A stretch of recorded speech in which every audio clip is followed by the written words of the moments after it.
अक्सर आप लोगों ने बड़ों बुजुर्गों के मुंह से ये कहते हुए ज़रूर सुना होगा कि किसी का बुरा मत कीजिए, किसी का धन मत खाइए, किसी के मेहनताने को मत मारिए, और अगर आप किसी का भला नहीं कर सकते हैं तो कम से कम बुरा भी बिल्कुल ना करें। उसके बावजूद भी लोगों की अपनी अपनी फितरत होती है। बहुत सारे लोग जो हैं, मोस्टली देखा जाए तो लालच के कारण, स्वार्थ के कारण जो है वह इन सब चीज़ों को नहीं देखते हैं। उनको उस वक्त अपना स्वार्थ नज़र आ रहा होता है कि यस, अगर मुझे ये चीज़ मिल जाए, या अगर मैं उसको इसका मेहनताना ना दूं, या उसकी इस चीज़ को मैं छुपा के रख लूं, या मैं हड़प के खा जाऊं, तो कहीं ना कहीं उस लालच के कारण जो है कुछ समय के लिए उनको उस सुखों की प्राप्ति तो हो जाती है, लेकिन जिसके साथ में आपने गमन किया होता है, धोखाधड़ी की होती है, तो कहीं ना कहीं उस व्यक्ति के द्वारा आपके लिए मन से बद्दुआएं भी जरूर निकलती हैं। यह जरूरी नहीं है कि वो बद्दुआ उसी वक्त फलित हो, क्योंकि जब तक आपके कर्मों का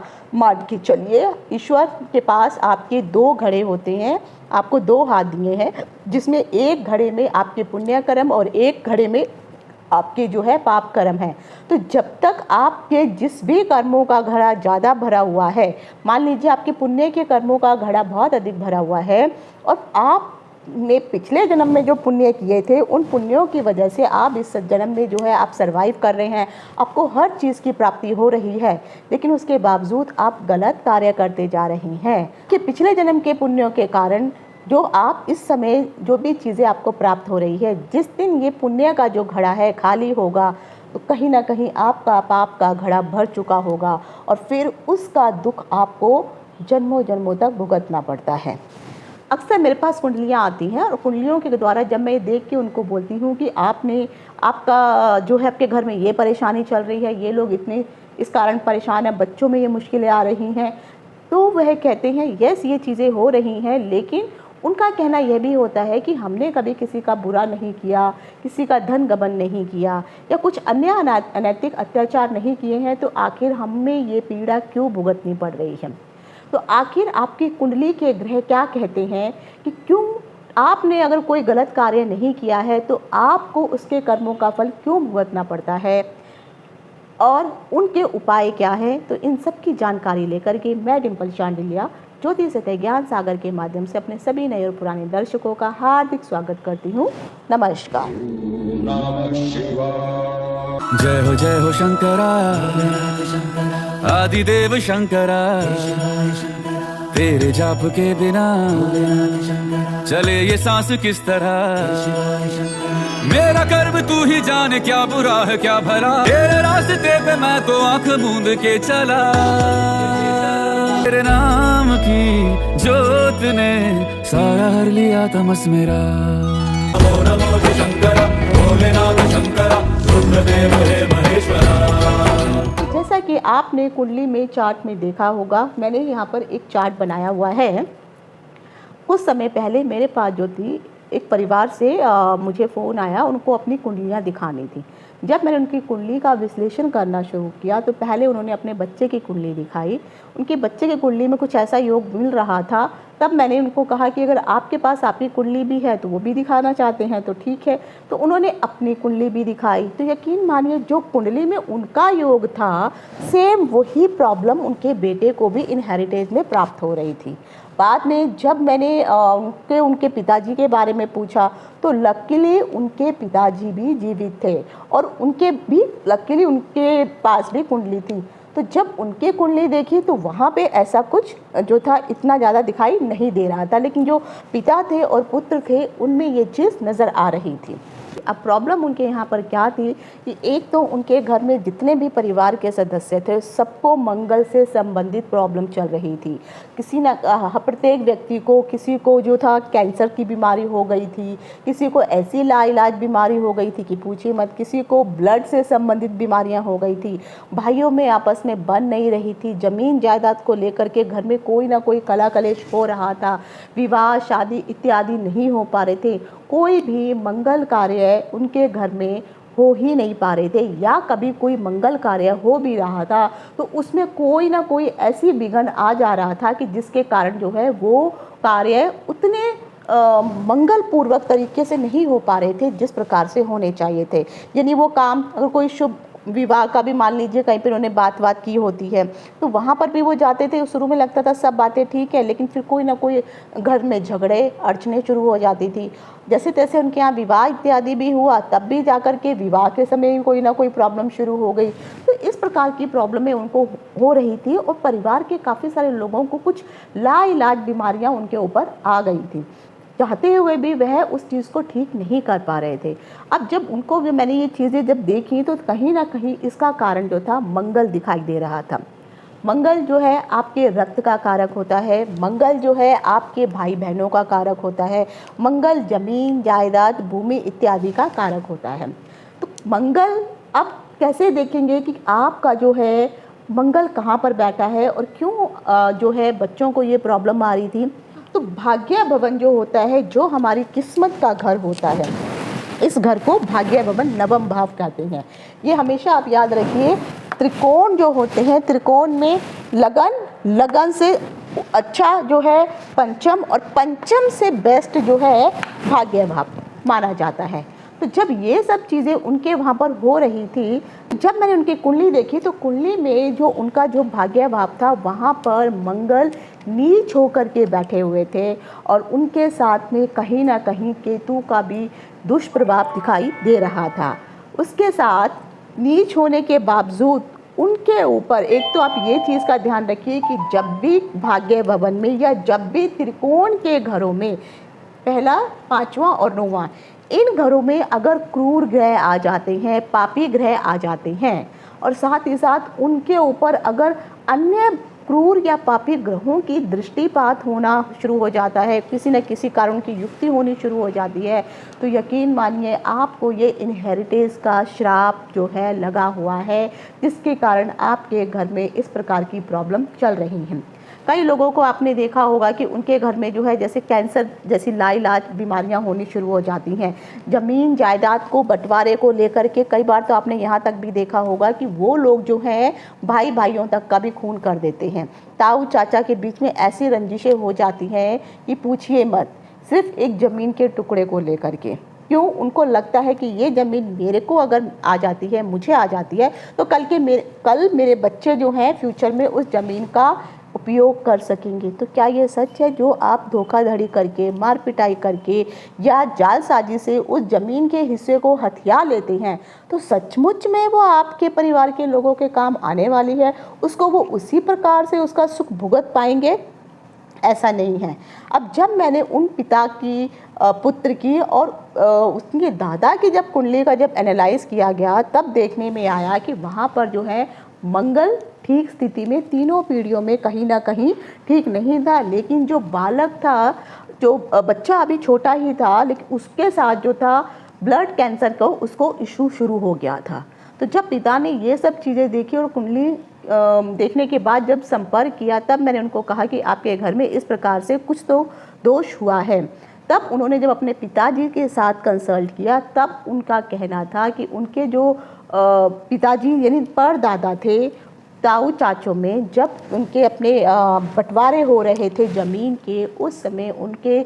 जो परदादा थे तो उन्होंने धांधली की थी। तो जिनको जो है शेयर मिलना चाहिए था इक्वल, तो वहाँ पे उन्होंने इक्वल शेयर नहीं दे करके अपने आप में जो है अपने लिए ज़्यादा भूमि के हिस्से रख लिए थे और उनको डरा धमका करके, क्योंकि वो उतने ताकतवर नहीं थे, तो उनका शेयर जो था उनको कम दिया गया था। लेकिन उन लोगों ने फिर कोई एक्शन नहीं लिया और जो भी किस्मत में है उसके हिसाब से उन्होंने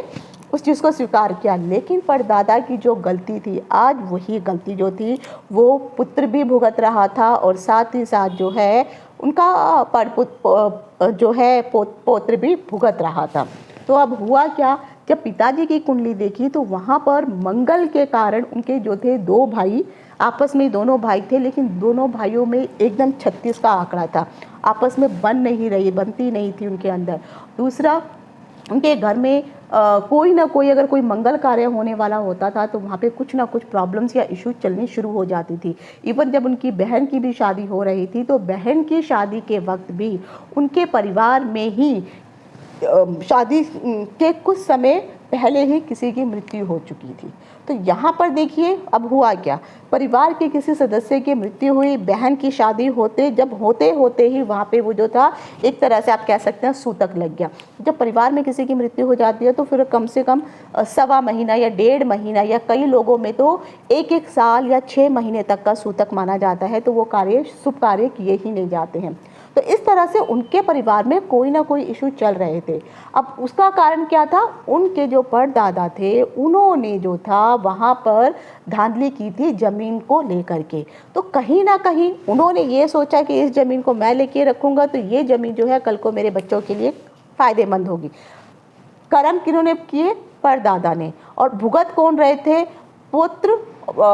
और परपुत्र, ये दोनों जो है अब इन कर्मों को भुगत रहे हैं। फिर जाकर के अब उनको फिर उस चीज़ से संबंधित कुछ उपाय बताए गए, उनको वो उपाय करने के लिए कहा गया। और फिर धीरे धीरे करके जो है अभी भी इस चीज़ को टाइम लगेगा, उन्होंने उपाय करना शुरू किए हैं, पर इस चीज़ को ठीक होने में समय लगेगा, क्योंकि जो सालों की जो गलतियाँ हैं वो एक दिन में ठीक नहीं होती हैं। तो इसीलिए कई बार आपने कई लोगों की कुंडलियों में देखा होगा कि आपकी कुंडली में पितृदोष है। तो पितृदोष का कारण क्या है, क्योंकि आपके जो पितृ हैं, जो पूर्वज हैं, उन्होंने किसी के साथ कुछ तो गलत किया है। कई कुंडलियों में मैंने देखा है कि किसी परिवार की महिलाएं बहुत अधिक दुखी होती हैं और वो दुख जो है किसी ना किसी कारण से चलता ही रहता है। इसके पीछे का कारण क्या है, यानी आपके जो पितृ हैं, जो पूर्वज हैं, उनमें से जो महिला थी, उस महिला ने या तो अपनी बहू के साथ या फिर जो है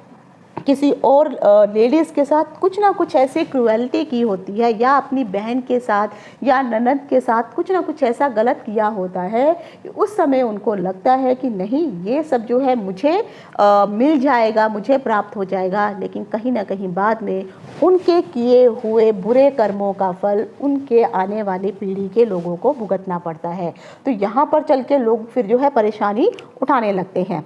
एक मुझे कुंडली आई, उसमें मैंने वहाँ पर देखा कि यहाँ पर जो भाग्य भवन था वहाँ पर शनि नीच के आकर के बैठ गए थे। अब जब भी नीच के शनि होते हैं तो याद रखिए, मैंने हमेशा कहा है कि जो त्रिकोण भाव होते हैं ये शुभ भाव होते हैं, और इन भावों में जो भी अच्छे ग्रह आकर के बैठेंगे तो सोचिए वो आपके इन भावों की वृद्धि करेंगे और उससे संबंधित आपको फल मिलेगा। अब जिसका शनि ही नीच का आकर के भाग्य भाव में बैठ गया है तो सोचिए उनके इनहेरिटेज ने क्या गलत कार्य किए होंगे। तो एक तो उनका जो था, जब पद्म की कुंडली देखी गई तो कुंडली के अकॉर्डिंग और जब परिवारों की चीज़ें देखी गई तो हर किसी को जो था नफ्स से संबंधित, काम से संबंधित परेशानियां चल रही थी। तो शनि किसका कारक होता है, आपके कार्य क्षेत्र का, आपके कर्म का, आपकी मेहनत का कारक होता है। अगर शरीर में अगर आप शनि को देखेंगे तो शनि आपके शरीर में जितनी भी नसें होती हैं, इन नसों का कारण शनि ही होता है। तो उनके कहने का जब देखा गया तो उन्होंने यहाँ तक भी बताया कि उनके जो दादाजी थे, दादाजी की जो मृत्यु हुई थी, वो मृत्यु जो थी पहले उनको शनि के कारण, क्योंकि शनि उनका ठीक नहीं था, तो उसके कारण जो था उनको जो है पहले पैरालिसिस हुआ। पैरालिसिस होने के बाद उनकी मृत्यु हुई, और यकीन मानिए जो मृत्यु हुई है वो अमावस्या के दिन, और अमावस्या कौन सी, जिस दिन कार्तिक मास की दीपावली होती है। तो कार्तिक मास की दीपावली के दिन यानी अमावस्या के दिन उनके दादा की मृत्यु हुई। अब यहाँ पे अगर आप देखिए शनि नीच का आकर के भाग्य भवन में आके बैठ गया है, तो जब एक तो उन परिवार के लोगों का भाग्य ही उनका साथ नहीं देगा। हमेशा कई बार लोगों को आपने रोते हुए सुना होगा कि अरे किस्मत ने तो मेरा कभी साथ दिया ही नहीं है, मेरी किस्मत ऐसी है, किस्मत ने ये किया, किस्मत ने वो किया। लेकिन वो ये नहीं देखते हैं कि जो कर्मास वो पीछे से करते हुए आए हैं या उनके इनहेरिटेज ने वो कर्म किए हैं। एक चीज़ आपको ज़रूर ये चीज़ को समझने की ज़रूरत है कि आप यही मत सोचिए कि आपके इनहेरिटेज ने काम किया इसीलिए आपको भी भुगतना पड़ रहा है, बिल्कुल नहीं। हमेशा ईश्वर, जिस फैमिली के जो ग्रह खराब होते हैं, यानी आपने भी कहीं ना कहीं वही बुरे कर्म कुछ ना कुछ किए थे, इसी कारण भगवान आपको उसी फैमिली में भेजता है उन सभी के सेम ग्रह ही पीड़ित होते हैं। अगर किसी का शनि पीड़ित है तो आपको ऐसी ही फैमिली में बच्चे वहाँ पर पैदा होंगे जिनका शनि किसी न किसी कारण पीड़ित होगा ही होगा। फिर उनको नौकरी करने से संबंधित मुश्किलों का सामना करना पड़ता है, नौकरी उनको मिल नहीं पाती है, नौकरी मिलती है तो टिक के काम नहीं कर पाते हैं, घर में लड़ाई झगड़े कला कलेश होते रहते हैं क्योंकि शनि न्याय का कारक है। तो यहाँ पर चल के जो है धीरे धीरे उनका जो घर में है खुशियों का जो माहौल था वो कभी आ ही नहीं पाता है और हमेशा वो परेशानी में ही रहते हैं। तो कभी भी अगर आपके भाग्य भवन में आकर के या त्रिकोण में कोई भी बुरे ग्रह आकर के बैठे हैं तो कहीं ना कहीं आपको ये समझ जाना चाहिए कि आपके जो पास्ट कर्मा थे या आपके इनहेरिटेज ने जो पास्ट कर्मा किए हैं वो कहीं ना कहीं ठीक नहीं किए हैं। इवन मुझे एक कुंडली देखने को मिली, उनका शनि जो था पहले उन लोगों का शनि ठीक था, लेकिन बाद में जब वो जिस व्यक्ति की मैंने कुंडली देखी उन्होंने क्या किया, जिसका भी शनि ठीक होता है ऐसे लोग अक्सर जो है अगर लकड़ी का काम करते हैं, बढ़ई का, कारपेंटर का, इस टाइप का अगर आप लोग काम करते हैं तो कहीं ना कहीं उनको वहाँ पे सफलता प्राप्त होती है। लेकिन जब तक वो ईमानदारी से काम कर रहे थे सब ठीक चल रहा था, उनका विवाह इत्यादि हुआ, फिर पता नहीं कैसे उनके मन में कहाँ से लालच क्या चीज़ें उत्पत्ति होने शुरू हो गई। तो जब उन्होंने बढ़ई का काम शुरू किया, कारपेंटर का काम शुरू किया, अब वहाँ पे उन्होंने बेईमानियाँ करना शुरू कर दी। उनके पास जो भी कारपेंटर वर्कर लोग आते थे वहाँ पर उनके पास जब काम करते थे तो उनको पूरा मेहनताना वो नहीं देते थे और हमेशा जो था उनको डरा धमका करके अगर अपने गांव से उन लोगों को बुला करके सस्ते से सस्ते कम से कम पैसों में उनसे काम करवाते थे। अब इसका बुरा असर देखने को कहाँ पर क्या मिला कि उनके यहाँ जब पहली संतान कन्या उत्पन्न हुई, तो जो पहली संतान कन्या उनको जो थी उत्पन्न हुई और वो जो लड़की थी वो मेंटली रिटायर्ड थी, तो यानी उस लड़की का दिमाग काम ही नहीं कर रहा था। तो अब आप यहाँ पे देखिए किस तरह से ग्रहों का सर्कुलर बनने लगता है, तो क्योंकि उन्होंने अपने कर्मास को खराब करना शुरू किया और कहीं ना कहीं उस कन्या का भी पूर्व जन्म के अगर आप कर्म देखेंगे कुंडली में सब पता चलता है, तो उन ग्रहों के कारण उसको भी वो चीज़ भुगतनी थी। तो ईश्वर ने उनके घर में वो कन्या उत्पन्न की क्योंकि परिवार को भी उस चीज़ को भुगतना था और उस कन्या को भी अपने पूर्व जन्म के कर्मों को भुगतना था। तो इस वक्त अगर आप उनके घर के हालात देखेंगे, 2 या 3 भाई हैं, वो मेरे जान पहचान के ही हैं, तो 2 या 3 भाई पहले सभी यही काम करते थे। धीरे धीरे ये सारे लोग आपस में अलग हो गए। उनके घर में एक जो भाई था उनकी तो खासकर जो बीच वाला भाई था उनकी वाइफ तक की भी डेथ हो गई। तो और परेशानियां उनके घर में आनी शुरू हो गई। अच्छा खासा चला हुआ काम जो था धीरे धीरे ख़राब होना शुरू हो गया। परेशानियों का सबब उनकी ज़िंदगी में ऐसे आने लगा जैसे मान लीजिए घनघोर बारिश बरस रही हो। फिर जाकर के जब उन्होंने अपनी कुंडली वगैरह दिखाई, जब पता चला तब जाके समझ में आया कि इन लोगों ने जितने भी कर्मचारी हैं, छोटे काम करने वाले हैं, आपके घर में साफ सफाई करने वाले हैं या जितने भी छोटे छोटे कार्यों को करने वाले जितने भी लोग आते हैं सब शनि के अंतर्गत आते हैं। तो इन लोगों के साथ आपको हमेशा बना के रखनी चाहिए, क्योंकि जब आप ये सब उल्टे काम कर रहे होते हैं, उनको परेशान कर रहे होते हैं, तो कहीं ना कहीं आपका किस्मत का घड़ा जो है उस समय भरा हुआ होता है। पिछले जन्म के कर्मों के कारण जो पुण्य आप लेके आए हैं वो पुण्य आप इस जन्म में भुगत रहे हैं, लेकिन इस जन्म में जो कार्य कर रहे हैं उसका घड़ा भी कहीं ना कहीं अच्छा या बुरा जो भी आप कर रहे हैं, बुरा करेंगे तो आपको जो है आपका घड़ा भरेगा और अगर आप अच्छा करेंगे तो पुण्य का घड़ा भरेगा। तो इसीलिए हमेशा याद रखिए जब भी कभी आपके त्रिकोण भावों में और खासकर जब भाग्य भाव में जो है क्रूर ग्रह या पाप ग्रह आ जाते हैं और उनके ऊपर अन्य क्रूर ग्रहों की दृष्टि पड़ती है, शुभ ग्रहों की दृष्टि नहीं होती है, या वो नीच के हो जाते हैं या वो अस्त हो जाते हैं, और कई बार तो नीच के होने के बावजूद भी कई बार वो ग्रह वक्री हो जाते हैं, तो सोचिए आपको उनका कितना ज़्यादा दुष्प्रभाव प्राप्त होने वाला है। तो हमेशा याद रखिए कि अगर आपकी कुंडली में कहीं पर भी पितृ दोष दिखाई दे रहा है, अगर आपके घर के आसपास कहीं पर भी नीम का पेड़ या पीपल का पेड़ कहीं पर लगा हुआ है, या आपके घर की छत पर पीपल का पेड़ अपने आप ही उग जाता है, तो यकीन मानिए आपके ऊपर कहीं ना कहीं पितृ दोष जरूर लगा हुआ है। तो इसके लिए सिर्फ एक यही उपाय है कि जब भी अमावस्या का समय होता है, जब भी पितृपक्ष का समय होता है, तो आपको अपने पितरों के नाम का, जो भी आपके एंसेस्टर थे उनके नाम का जो है आपको दान पुण्य मंदिर में जाके अवश्य करना चाहिए। अगर आपके सास ससुर थे या परदादा सास ससुर वगैरह इत्यादि थे, उन्होंने कहीं कोई गलत काम किया हुआ है, या फिर आप लोग जो आपकी कुल देवी या कुल देवता होते हैं उनको भी अगर आप नहीं मानते हैं या आपने उनकी पूजा करना छोड़ दी है, जो पहले आपके जो थे एंसेस्टर उनकी पूजा किया करते थे, तब भी कहीं ना कहीं आपको जो है कुल देवी या कुल देवता का भी दोष लगता है। तो इसके कारण भी फिर यहाँ पर आपको देवी या देवता का श्राप मिलना शुरू हो जाता है। तो यहाँ पर अगर मान लीजिए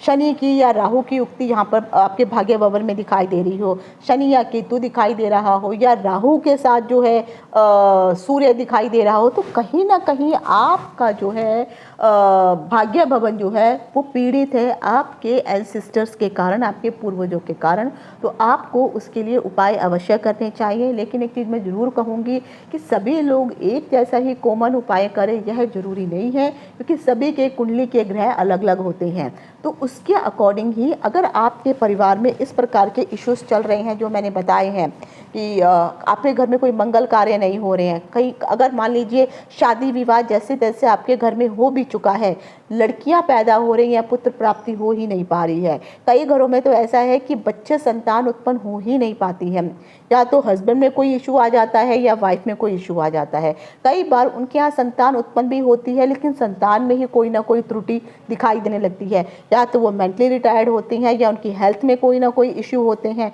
कई बार आपने बहुत सारे एडवर्टाइजमेंट देखे होंगे जिनके बच्चों को जो है कईयों का कहना होता है उनकी स्किन खराब हो गई है, किसी के हार्ट में छेद है, वो बहुत गरीब परिवार से आ रहे हैं और सर्जरी नहीं कर सकते। तो सोचिए ये सब क्यों हुआ उनके साथ, क्यों? उनके पिछले जन्म के कर्म प्लस उनके एंसेस्टर ने जो लालच के कारण किसी का कुछ गबन किया है, कुछ खाया है, तो यकीन मानिए कहीं ना कहीं आपको तो वो भुगतना ही पड़ेगा, और आपकी आने वाली पीढ़ी के जो लोग हैं उनको भी वही चीज़ें भुगतनी पड़ेंगी। और ये जो श्राप होता है अगर पहले ठीक नहीं किया गया तो 3 पीढ़ी तक तो ये चलता है, लेकिन अगर इसके उपाय नहीं किए गए तो ये पीढ़ी दर पीढ़ी आगे ये श्राप चलता ही रहता है। तो इसीलिए अगर आपको कोई श्रापित दोष वगैरह अगर आपकी कुंडली में दिखाई दे रहा है उसका आपको उपाय करना चाहिए। कहीं पर देवी या देवता का कोई श्राप दोष दिखाई दे रहा है तो आपको उसका उपाय करना चाहिए। आपके घर में लाइलाज बीमारियों वाले लोग अगर हैं, उनकी बीमारी डायग्नोसिस नहीं हो रही है लेकिन फिर भी बीमारी है, एक बीमारी ख़त्म होती नहीं है दूसरी चालू हो जाती हैं, परेशानियाँ ख़त्म हो नहीं रही हैं, और कहीं भी आपके घर में किसी भी प्रकार का अगर मान लीजिए पुत्र प्राप्ति नहीं हो रही है, कन्या संतान की उत्पत्ति ही हो रही है, तो आप मान लीजिए कि आपके परिवार में आपके जो पूर्वज थे उन्होंने कुछ तो ऐसे गलत कार्य किए हैं जिसका जो खामियाजा है अब आपकी पीढ़ी को या आपको भुगतना पड़ रहा है। तो अगर इस प्रकार के इशू आपकी कुंडली में आ रहे हैं, मान लीजिए किसी का शुक्र ही यहाँ पे नीच का होकर के बैठ जाए, तो जब शुक्र नीच का भाग्य भवन में आकर के बैठ जाएगा तो ऐसे आदमी को एक तो स्त्रियों को बहुत अधिक मुश्किल होने, परिवार में मुश्किल होना शुरू हो जाएगा, उनकी इज्जत वगैरह नहीं होगी, मार पिटाई लड़ाई झगड़ा आम उनके लिए होगा, उनकी जो बेटियाँ होंगी वो सही घर में उनका विवाह हो ही नहीं पाएगा, अगर विवाह हो भी जाता है तो अपने ससुराल में खुश नहीं रह पाएंगी, और कहीं ना कहीं धन से संबंधित उनको जो है हमेशा किल्लत बनी ही रहेगी। ऐसे लोगों को जो है दर दर भटकना पड़ता है, अपना घर तो उनके पास हो ही नहीं पाता है, किराए के घरों में रह करके वो अपनी पूरी ज़िंदगी गुजार देते हैं कारण। और साथ ही साथ अगर आप देखेंगे तो अगर ऐसे लोग अपनी बहुओं के साथ या बेटी के साथ अगर ठीक नहीं लगाते हैं या किसी अन्य पराई स्त्री के साथ भी अगर किसी ने कुछ गलत किया है या उनके साथ कुछ हाथापाई हुई है, कई लोग जो है ऐसे मृत्यु वगैरह हो जाती है, तो ये सब चीज़ें अगर की हैं आपके अनिष्ट जो आपके पूर्वज हैं उन्होंने इस प्रकार से उन महिलाओं को प्रताड़ित किया है, तो कहीं ना कहीं उसका खामियाजा आपको भी भुगतना पड़ता ही पड़ता है। तो कोशिश करिए अपने कर्मास को सुधारिए। ये मत सोचिए कि आपका बच्चे के लिए मैं उसकी प्रॉपर्टी हथिया लूँ या उसके ज़मीन को हथिया लूँ, तो आप अपने बच्चे के लिए पहले से ही जो आपने गड्ढा खोदना शुरू कर दिया है और कल को वो बच्चा उस गड्ढे में ज़रूर अवश्य गिरेगा ही गिरेगा। आप रहें ना रहें, लेकिन उसके कर्मों का फल उसके बच्चों को और साथ ही साथ उसके आने वाले बच्चों को भी वो भुगतना ही पड़ेगा। और बहुत सारे ऐसे लोग हैं जो कुंडली दिखाने के लिए मुझसे परामर्श करना चाहते हैं। मैं एक बात अवश्य कहूँगी, जो लोग परामर्श करना चाहते हैं व्हाट्सएप के द्वारा वो कंसल्ट करें। हाँ, कुंडली देखने की मेरी फ़ीस होती है, वो मैं फ़ीस लेती हूँ, लेकिन बहुत सारे ऐसे लोग हैं जो बार्गेनिंग करने पे उतर आते हैं, हम इतना नहीं इतना देंगे। तो ये कोई सब्जी मंडी नहीं है कि जहाँ पे आप बार्गेनिंग करें। तो अगर आपको टर्म्स कंडीशंस मंजूर है, आप जो है खुशी से अपनी कुंडली दिखाइए। और जो लोग ये सोचते हैं कि हाँ 500 रुपये में 1100 रुपये में कुंडली देख करके आप अपना भविष्य बदल लेंगे, तो आप सबसे बड़ी मूर्खता में हैं। क्योंकि जब आप इस तरह से ऐसे लोगों के पास जाकर के अपनी कुंडलियाँ दिखाएंगे जिनको उनको ही ज्योतिष का पूर्ण ज्ञान नहीं है, तो आपको भी फिर उसी प्रकार के ही उपाय करने को मिलेंगे, वैसी ही चीज़ें वो बताएंगे और फिर जो सही सटीक उपाय हैं वो आपको प्राप्त हो ही नहीं पाएंगे। तो अगर सचमुच में आपको ये लगता है कि आपके परिवार में इस प्रकार के कोई इश्यूज चल रहे हैं, परेशानियां हैं और खुशी का माहौल कभी आपकी ज़िंदगी में देखने को मिल ही नहीं रहा है, या कभी भी आपके घर में कुछ ऐसा माहौल बनता है कि आपको खुशियाँ जब लगता है कि बस अब जो है बुरा समय चला गया, अच्छा समय आ गया, और कोई ना कोई ऐसी विघ्न बाधा उस शुभ कार्य में पड़ जाती है, तो यकीन मानिए कोई ना कोई बुरा श्रापित दोष आपका परिवार अपने पूर्वजों के कारण जो है ग्रहण करता हुआ आ ही रहा है। तो आशा करती हूँ जो भी मैंने जानकारी दी है आपको पसंद आई होगी। आज यहीं तक। इति शुभम। नमस्कार।